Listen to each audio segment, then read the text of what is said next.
गुजरात विधानसभा चुनाव के पहले चरण का काउंटडाउन शुरू हो गया है। कल सुबह 8 बजे 89 सीटों के लिए मतदान होगा। चुनावी पंडित इसे सत्ताधारी बीजेपी, मुख्य विपक्षी कांग्रेस और आम आदमी के लिए अग्नि परीक्षा से कम नहीं मान रहे हैं। ऐसे में आज हमने आपके लिए पहले फेज का पूरा डेटा एनालिसिस किया है। आज हम आपको बताएंगे कि पहले चरण में कितनी सीटों पर किन किन क्षेत्रों में वोटिंग हो रही है, पहले चरण की सियासी अहमियत क्या है और इसका पूरा गणित क्या है, ये हम आपको आगे बताएंगे। लेकिन आज केंद्रीय गृह मंत्री अमित शाह ने रोड शो के दौरान टीवी9 भारतवर्ष से एक्सक्लूसिव बातचीत की। उन्होंने टीवी9 भारतवर्ष से कहा कि रेडिकलाइजेशन पर सख्त पाबंदी लगाना बेहद जरूरी है। जो भीड़ है, आप तो हर दिन 4-4, 5-5 रैलियां कर रहे हैं, क्या कहेंगे आप? गुजरात की राजनीति में किस तरफ जा रही है? क्या इस बार रिकॉर्ड बनेगा?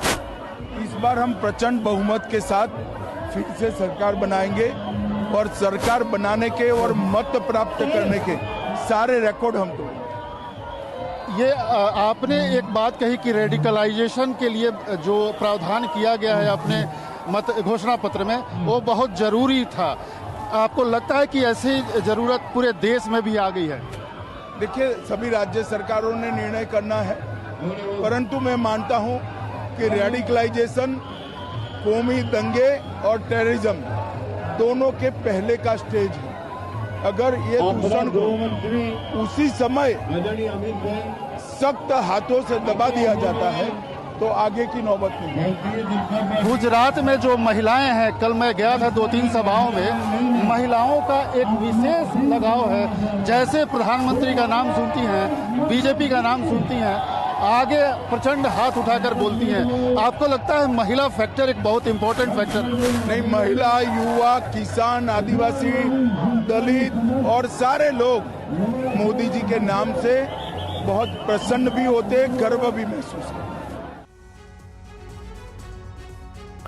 गुजरात की चुनावी जंग के बीच आज टीवी9 भारतवर्ष ने रक्षा मंत्री राजनाथ सिंह से भी एक्सक्लूसिव बातचीत की। उन्होंने एंटी रेडिकल सेल से लेकर ध्रुवीकरण तक हर मुद्दे पर बेबाकी से बात की। मैनिफेस्टो में डाला गया एंटी रेडिकलाइजेशन सेल लाएंगे। बिल्कुल एंटी रेडिकलाइजेशन सेल बनेगा। रेडिकलाइजेशन के खिलाफ सख्त कार्रवाई होनी चाहिए।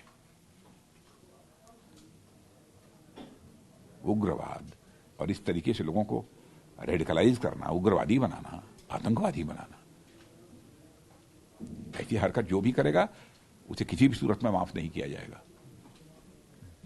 यदि कोई कहता है पॉलिटिक्स ऑफ पोलराइजेशन तो कहे, इसमें हमको कोई आपत्ति नहीं, जो कहना को। हम राजनीति केवल समाज के बीच नफरत पैदा करके हम राजनीति नहीं करना चाहते। हम समाज में सबको साथ लेकर राजनीति करना चाहते हैं। और राजनीति हम केवल सरकार बनाने के लिए नहीं करते हैं, राजनीति हम देश बनाने के लिए करते हैं, राजनीति हम समाज बनाने के लिए करते हैं। यह है हमारे भारतीय जनता पार्टी का चरित्र। गुजरात की चुनावी जंग में अब केंद्रीय मंत्री स्मृति ईरानी भी उतर चुकी हैं। टीवी9 भारतवर्ष को दिए इंटरव्यू में उन्होंने कई मुद्दों पर खुलकर बात की। हालांकि उनके निशाने पर राहुल गांधी सबसे ऊपर।